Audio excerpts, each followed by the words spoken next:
muchos niveles, es un nombre húngaro que tiene una historia, pero se llama Pap porque es el nombre de la empresa que controla todo el mundo.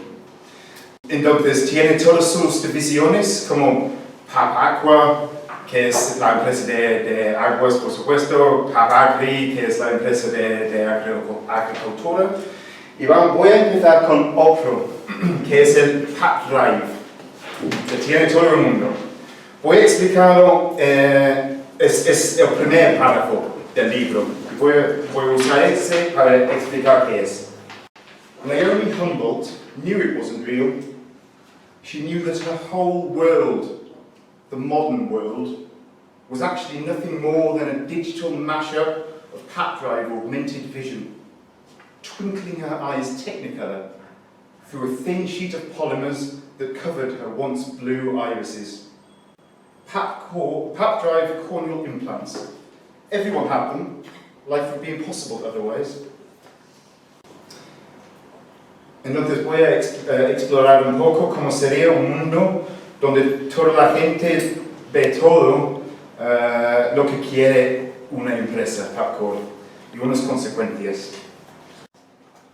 Tucked away in the back of her subconscious, she knew that the manor house she shared with her husband was really just a 32nd floor apartment in a building no different to any other in Manchester's Didsbury Biodome. The spacious living room in which she saw herself, the rich felt wallpaper and Turkish carpets, were just layer upon layer of virtual images over the walls of a bright yellow box room. Even the velveteen chaise longue over which she stretched her elegant bare legs was just a patent yellow exercise bench, transformed, in her mind's eye, through an extensive combination of digital applications. Una forma de control de la mente. No solamente lo que ve la gente, sino es como pensar y cómo pones las prioridades en la vida. Naomi está viendo las noticias, pero no les interesa. Beyond open bay windows, an orchard of long extinct fruit trees rustled on a breeze which Naomi's Pap Drive scent suggester app swept warm against her cheek. She barely noticed that either. She was caught up in virtual browsings, thumbing through pixelated brochures of outfits and shoes, working, as she liked to think. After all, it was her job to look spectacular. The PAPTA Awards were only weeks away and she was already odds-on to win Song of the Year. She could hardly go on stage in front of billions, dressed in the wrong outfit, in something that wasn't original. Naomi didn't like waiting, even if it was only for this matter of seconds. Her attention drifted. She plaited her legs together into the slinkiest of nightgowns, and her hands spasmed to order herself another glass of Bellini.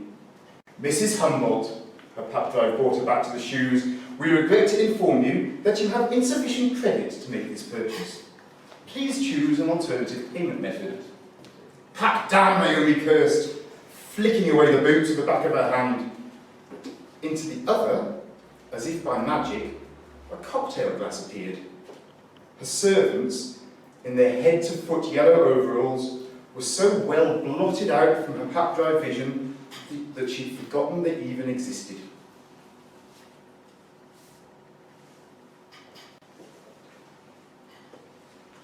La novela habla de dos historias, de dos mundos muy distintos, y sigue dos grupos, unos de Manchester y una familia de España. Donde ellos vivían, en el sur de España, el refresco Pap Pop realizó el cartel más grande de todo el mundo, y los habitantes tenían que irse como refugiados. The screech of steel wheels on rusted rails jolted Oscar Talavera from his dozing. His daughter, Alia, had been watching the beads of sweat drip rhythmically from her father's thick moustache. darkening the frayed collar of his best blue and white checked shirt. But when his eyes opened into hers, she blinked away, to peer instead through the dust-streaked window. Concentrating only on her breathing, Aliyah had detached herself so completely that she hardly noticed her father lean over the stacks of boxes and tug at her hair. "Where are we, Mika?" His question went unheeded. "Leave her, Oscar," her mother said. "But I only want to know where we are, Dolores. She hasn't spoken a word for days, and when I woke up, she was staring right at me. I was just trying to make conversation." "Well, don't," Dolores replied. "Not now. She'll talk when she's ready, and not before." Oscar stared out through the same dirt-lined window and strained to read the sign. "Calas Parra," he announced, pulling an antique watch from his shirt pocket and flicking open the engraved lid with his thumb. 11 o'clock, and we haven't even left the province." There was no reply.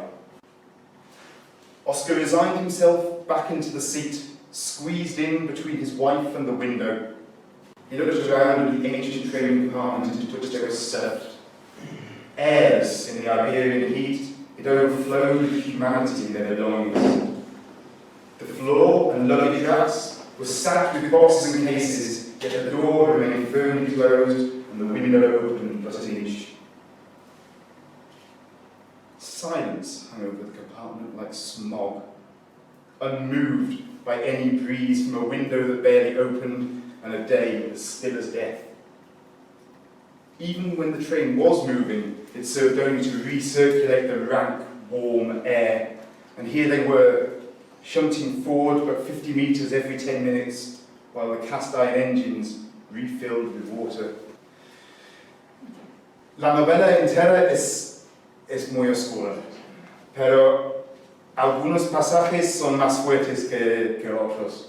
Y eso es lo que voy a leer ahora, son algunos de los más fuertes. Describe una España del futuro durante el viaje. The train was a mishmash of ancient engines arranged at random between beaten-up passenger carriages and cattle wagons. As they wormed their way up into La Mancha, Oscar watched legs and arms dangle from every possible opening. "It'd be better in the cattle wagons than in here," he pondered aloud. "Even the roof would be better than being in this air-conditioned cabin with no air conditioning and a window that doesn't open." But he got no response from the compartment.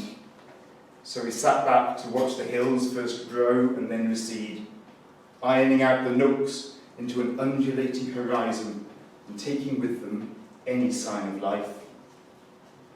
As they steamed on through the dried-up vista of stream beds and baking rocks, the passengers sweated silently at the horror that had befallen New Castile. The central Spanish plateau of La Mancha had suffered greatly from the multiple calamities of pollution, water and fuel shortages, successive economic crises, and climate change. Squeezed in between mountain ranges, it served as a collecting basin for the toxic airs of the Mediterranean, where chemical deposits had contaminated the soil even while there was still water to wash it away. But by the time the drought had become biblical, with rivers and aquifers either dried up or poisoned, evacuation had become the only economical solution. Trucking in water was an expense too far for the bankrupt government of Rump Spain.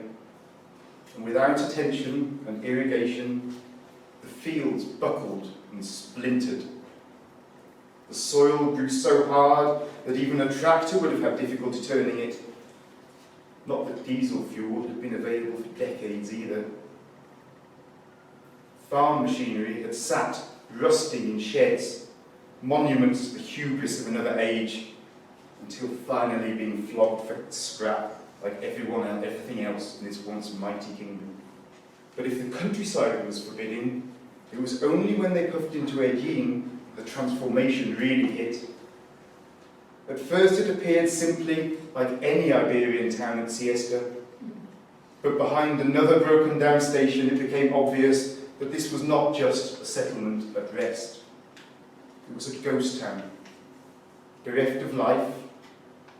No cars, no bicycles, no buses. No glass in the windows, road signs, no graffiti. No children, no grandmothers. Ancient bell towers stood by force of habit, void of purpose, without stalks or bells.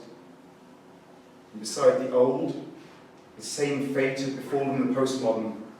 3- and 4-story apartment blocks rushed up in the heat of a boom, disintegrated with the gradual inevitability of bankruptcy.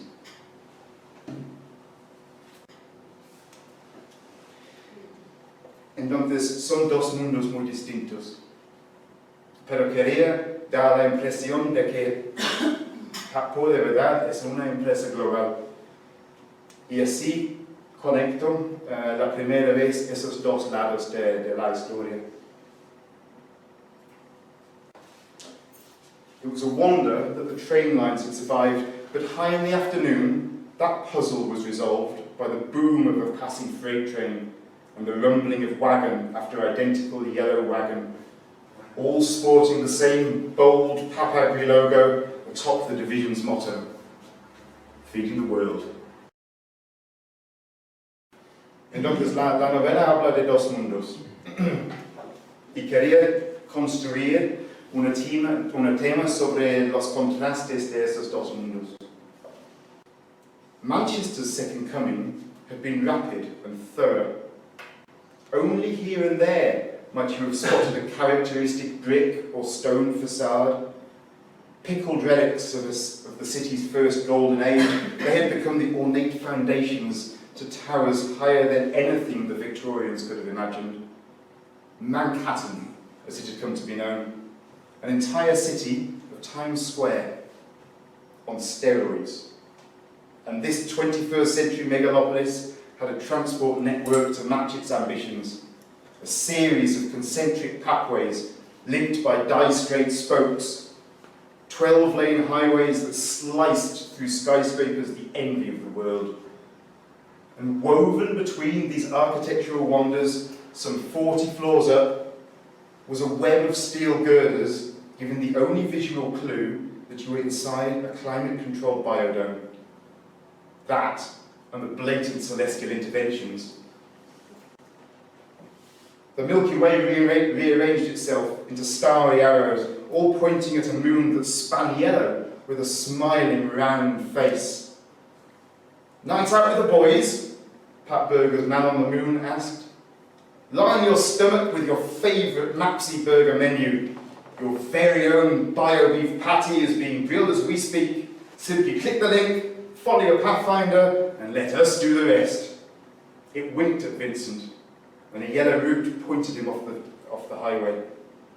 He flicked the advert, confirmed the order, and followed his navigation as it instructed him to pause at the side of the pathway. Just long enough to have a bag thrown into his lap by some worker he couldn't see. Hoy en día estamos rodeados de publicidad y propaganda, pero con el Pap Drive estás realmente dentro de los anuncios, y quería jugar un poco con este. Entonces hay algunos anuncios en la novela, como este. Papway Southwest was an exception to the rule of wide boulevards. It was a piece of engineering genius, folding 12 lanes into 4 floors as it skirted one of the few areas of Manchester outside Papway's supervision, the Rusholme Township. Vincent joined the tunnel in the left of the 3 lanes, almost empty at this time of night. But the wall beside him didn't stay vacant for long before vanishing off into a timeless country scene of rolling fields and ancient stone walls. He glanced over and smiled because there, next to him, easily keeping pace atop his warhorse, was a medieval knight in full armour. Vincent sped up, but the cavalier matched his pace. 80 miles an hour, 90 miles an hour, 100. When his pathfinder told him to slow down for the next exit, Vincent let off the gas, and the knight overtook him. Galloping off into the distance, he downed an anachronistic yellow bottle and threw it in the air. The glass smashed against the tarmac, the shards rearranging themselves into that well-known catchphrase, "Drink Pap a lot, for strength and valor." Pues quería también mostrar los límites del Pap Drive. Más tarde, en la historia, eso será muy importante. Pero hago la puesta en escena antes así. It had been months since Benjamin was last in Manchester, and he noticed with fresh eyes how other travellers seemed so similar in their black suits, sunglasses, hairstyles, and how different he was, still in his desert fatigues. As he marched past them down the platform, their only distinguishing feature seemed to be an inch of yellow on their lapels, saying PL for Pap Labs, PW for Pap Waste, a lightning like PS for Papsec, and all that. Halfway across the station hall, those shoulder badges caught Benjamin's eye. Over on the far wall, a tiled map showing the curved line routes of the long-ceased Lancashire and Yorkshire Railway was projecting through all Pap yellow surfaces, including those shoulder pins. A dead giveaway for a journalist as worldly wise as he. With a few flicks of icons, and by parting his palms in front of his face, the projection disappeared. It wasn't just his augmented vision that gave way, the scent suggester was also gone, and the smell filter with it. So as Benjamin's eyes became accustomed to a line of digitally hidden soldiers in beach bore helmets, the sour stench of the unwashed met his nose. Peering hard, he could just make out a silent rabble being hidden in an alcove behind Papsec lines, bearing those self-same expressions he'd seen in Folkestone, in Murcia, in 100 other places beforehand. The deadened stares of the powerless, the hopeless, of those consumed in the tidal wave of circumstance. Pues Papsec, la división de seguridad de Papcor, también tiene una parte bastante grande en la novela. Quería mostrar unos problemas de empresas privadas de seguridad, que para mí como inglés es algo bastante real. Eso cambia en el mundo en este momento. Pero también quería pensar en cómo se presenta. Y así juego con la realidad y con la propaganda. Naomi sped away, down one wide motorway after another until the digitally imposed towers vanished behind the walls of Papway Southwest. Inside, it was as if she'd been transported into a bygone world of draining monochrome, where a familiar piano ditty played through her ears and an ancient policeman doddered beside her on his bicycle. The English Bobby, a voice announced, was the perfect policeman for the 19th century. A shoplifter in a stripy shirt stumbled out of a bank in time to the music, swag bag over his shoulder. The policeman almost fell over himself as he arrested the thief. The joviality faded, replaced by sinister violins. But this is the 21st century, that voice resounded. Grey flashing lights turned technicolor as the story fast-forwarded a couple of hundred years. Sirens howled to the string accompaniment and a procession of police cars sped past her. Rubber tires screeched to avoid an old lady with a pram who was crossing the highway. Her shouts inaudible beneath the wails, making a raised fist the only sign of her anger. The pathway narrowed as the cars followed a young, dark-skinned man in a hooded jersey, running down an alleyway. A brick wall blocked their way, and apparently that of Naomi. The felon vaulted it with ease, leaving the police cars to skid to an orderly halt with their blue lights flashing. Out stepped a few overweight men in half-egg helmets who lit cigarettes and stared dejectedly at the dead end, knowing they'd lost another suspect. The music rose again, and as Naomi sped on through the digital brick wall, she met a large man in tight-fitting yellow body armour, his arms folded, a spherical helmet covering his face. The criminal ran into him as the music reached a crescendo, and the fugitive stopped in his tracks, defeated. That same gruff voice told Naomi that since Papcourt took control of policing in Greater Manchester, violent crimes have halved, break-ins decimated, and murders have become rare once more. An enormous shield logo appeared in front of Naomi's car, accompanied by the words PAPSEC, keeping you safe. Después de un viaje largo y difícil, los españoles llegan en Inglaterra, donde hay un muro de seguridad 30 metros de alto. Encontramos a Alia dentro del muro. Alia found herself in a dark vacuum. She stretched out her hands and met a smooth surface about a metre wide. When she slapped the walls, the only sound she could hear was the reverberation of her palms against something cold and solid. She reached up into nothingness, had no idea whether the ceiling was an inch away or 20 metres. "Hello?" she asked. "Pape thanks you for choosing to seek asylum in the United Kingdom," the reply startled her. "You will now be processed. This should take no more than 5 minutes. Your full cooperation in this matter is appreciated." A line of light flashed over her from head to toe and back again. When it was done scanning, a yellow square appeared at waist height in the nothingness before her. "Please place your right hand into the space as instructed."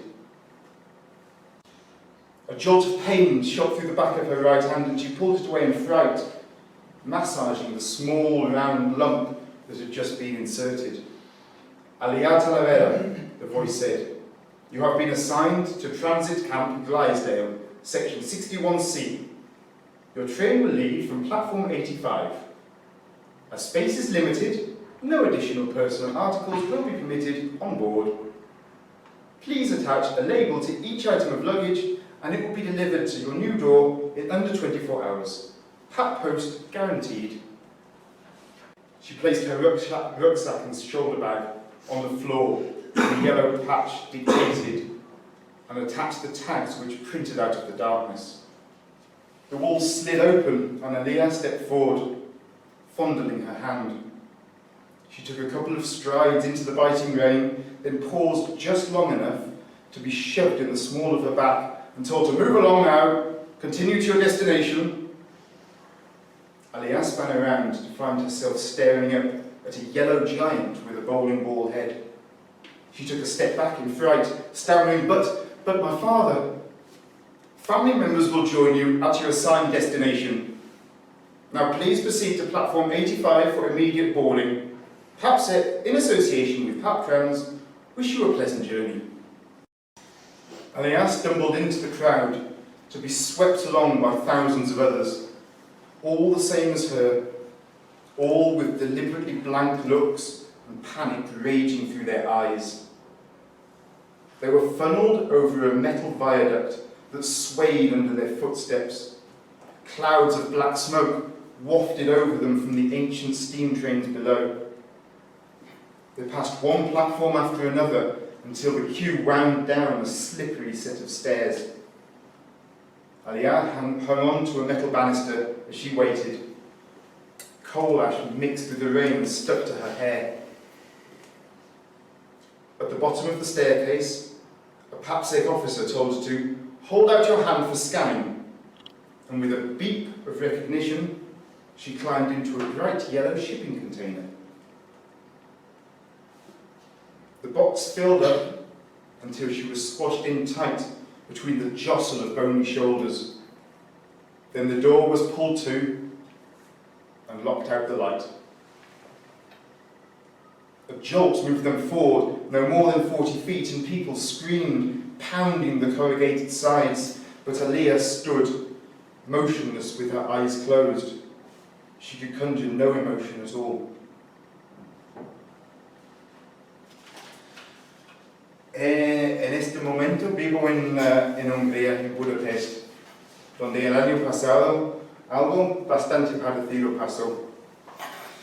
Había mucha gente que se pusieron en algunos trenes sin saber dónde ir ni nada. Eso es lo que puede hacer una distopia. Puede criticar el mundo actual sin detalles. Bueno, gracias a todos por escuchar. Si tenéis alguna pregunta, pues pregúntame.